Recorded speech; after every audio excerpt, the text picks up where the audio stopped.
చాలా రకాలుగా ఆందోళనలు చాలామంది అడగడం జరిగింది.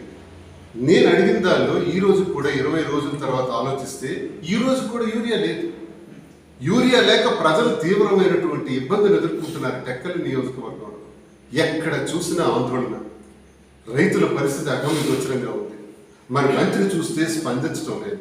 ఇది వరకైతే ప్రతి పొలం దగ్గరికి ఎరువులు, విత్తనాలు, పురుగు మందులు, విత్తనం నుంచి విక్రయం వరకు ఒక బాధ్యతాయుతమైనటువంటి ప్రభుత్వాన్ని చూసాం. అంటే నేను ఇక్కడ చెప్తున్నటువంటి మాటలన్నీ కూడా ఇండిపెండెంట్గా చెప్తున్నాను, స్వతంత్రుడిగా చెప్తున్నాను.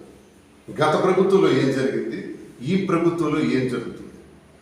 గడిచిన కాలంలో సచివాలయ వ్యవస్థ, ఆ వ్యవస్థలో ఒక 12-15 మంది వాలంటీర్లు, ఆ వాలంటీర్ల పైన ఒక 15 నుంచి 18 వరకు సచివాలయ సిబ్బంది, secretary, village assistant, district assistant, వీళ్ళందరితో పాటు విలేజ్ అగ్రికల్చరల్ అసిస్టెంట్ అని ఉండేవారు. సాధారణంగా ఈ రాష్ట్రంలో యావరేజ్న ఒక మండలానికి 60 నుంచి 90,000 ఎకరాల వరకు, 1,00,000 ఎకరాల వరకు భూమి ఉంటుంది. ఈ 1,00,000 ఎకరాలకి ఆ యావరేజ్న ఒకే ఒక అధికారి ఉంటాడు, అగ్రికల్చరల్ ఆఫీసర్.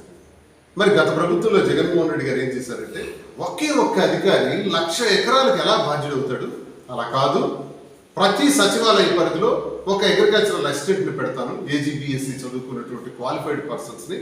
ఆ వ్యక్తికి ఒక 1,200 నుంచి 1,600 ఎకరాల భూమిని అప్పచెప్తాను అని ఆయన నిర్ణయించి ఆ అగ్రికల్చరల్ అసిస్టెంట్ ద్వారా ఆ గ్రామంలో ఉన్నటువంటి, అతని పరిధిలో ఉన్నటువంటి ప్రతి ఎకరాకు కూడా ఎరువులు ఎంత కావాలి, విత్తనాలు ఎంత కావాలి, పురుగు మందులు ఎంత కావాలి, ఏ పంట పండించాలి, ఎప్పుడు ఏ పంట వేయాలి, పండించిన తర్వాత ఆ పంట గిట్టుబాటు ధర ఎలా ఇవ్వాలి, నేరుగా ప్రభుత్వం వెళ్ళి ఆ ధాన్యాన్ని ఎలా కొనుగోలు చేయాలి, ప్రొక్యూర్మెంట్ ఎలా చేయాలి అనేది అగ్రికల్చరల్ అసిస్టెంట్ చూసేవాడు.